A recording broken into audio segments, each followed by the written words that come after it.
Doctor अकरम से वो सारे सवालात किए गए जिनके बारे में दो यूट्यूबर्स ने जो सिख हैं।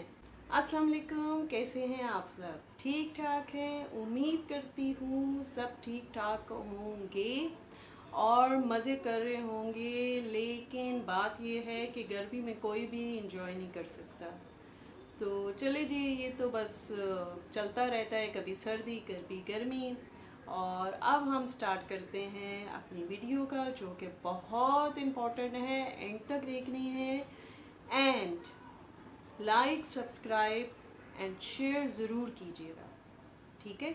चले जी, स्टार्ट लेते हैं जी। तो बात करनी है डॉक्टर अकरम के बारे में, जो स्वीटी के घर इनवाइटेड थे और वो आए डिनर पर।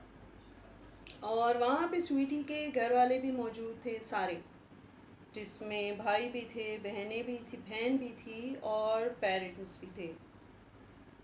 और डॉक्टर अकरम से वो सारे सवालात किए गए जिनके बारे में दो यूट्यूबर्स ने जो सिख हैं, या आई थिंक जो भी हैं XYZ, तो उन्होंने जो भी रूमर्स क्रिएट किया हुआ था और उल्टी सीधी बातें फैला रखी थी, स्पेशली वो यूट्यूबर जिनके मियाँ का टैटूज़ का बिजनेस है, ठीक है? वो समझ गई होंगी कि मेरा इशारा किसकी तरफ है। और जनाब डॉक्टर अकरम ने आकर दूध का दूध और पानी का पानी कर दिया।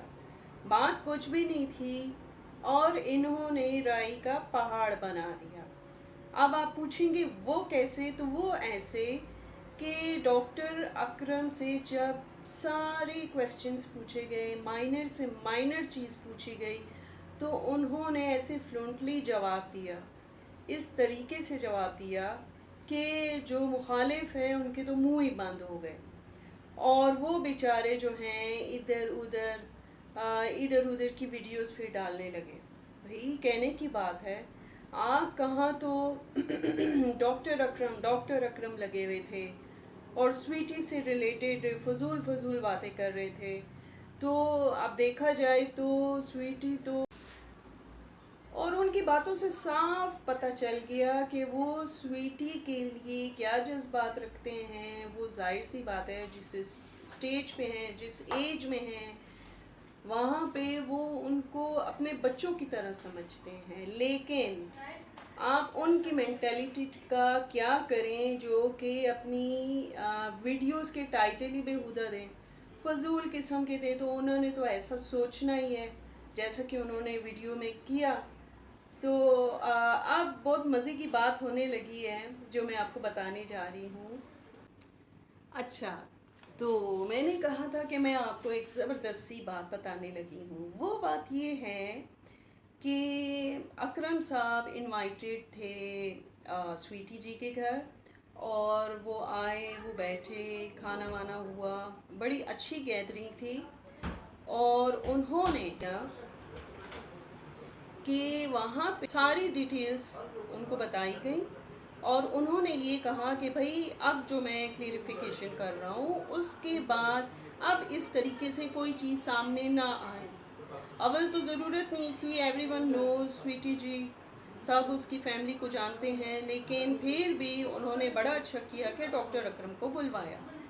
अच्छा, बात ऐसी है कि अब हुआ ये कि डॉक्टर अकरम ने कहा कि भाई बड़ी हैरत की बात है, लोग अपनी वीडियोस में मेरी आवाज़ तो सुनवा देते हैं, और लेकिन जिस खातून से मैं बात कर रहा हूँ उसकी आवाज़ तो कहीं से भी सुनाई नहीं देती। और जस्ट ये इम्प्रेशन दिया जाता है कि मैं उस खातून से बात कर रहा हूँ। हालांकि वो बात, मैं स्वीटी के फादर से मेरी बड़ी अच्छी फ्रेंडशिप है, मैं तो उनसे कर रहा होता था। लेकिन इन्होंने वो पीसीस मिला लिए और टुकड़े मिला के बहुत गलत किया। लेकिन ये एक क्राइम है और उन्होंने कहा है कि अगर नेक्स्ट टाइम ऐसा हुआ तो फिर मैं इस पे एक्शन लूँगा, क्योंकि ये जाहिर सी बात है, व्यूज़ हासिल करने के लिए लोग इस हद तक पहुंच जाते हैं। लेकिन इसमें हम उस यूट्यूबर को कुछ नहीं कह सकते जिसका कैलिबर ही ऐसा हो, क्योंकि जिसके मियाँ का काम है वो टैटूज़ पे हो।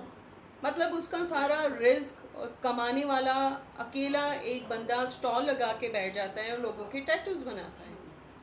तो आप सोच लें कि उसके घर में उसकी घर वाली की क्या मेंटालिटी होगी और वो घर वाली अपने बच्चों की कैसे मतलब परवरिश करी होगी। खुद बंद सवर के बैठ जाना और फिर रिएक्शन देना, रिव्यूज़ देना, चाहे वो सच है झूठ है, मतलब ये बहुत गलत बात है। और दूसरी साहिबा जो है उनका सिपारों का बिजनेस नहीं चल रहा कि वो जगह जगह जाके कुरान ख्वानी करती हैं, सिपारे पढ़ती हैं, चाहे वो कब्रों पे पढ़ती हैं या घर में करती हैं कहीं मिलाद शरीफ में। तो वो भी डॉलर्स के चक्कर में हैं। जाहिर सी बात है उनका भी कुछ घर का यही सिस्टम होगा कि मियाँ जो है वो इतना नहीं कमाते होंगे। अच्छा जी, ये सारा कुछ था। इंशाल्लाह फिर हाजिर होंगी एक नई और अच्छी वीडियो के साथ। तब तक के लिए अल्लाह हाफिज़।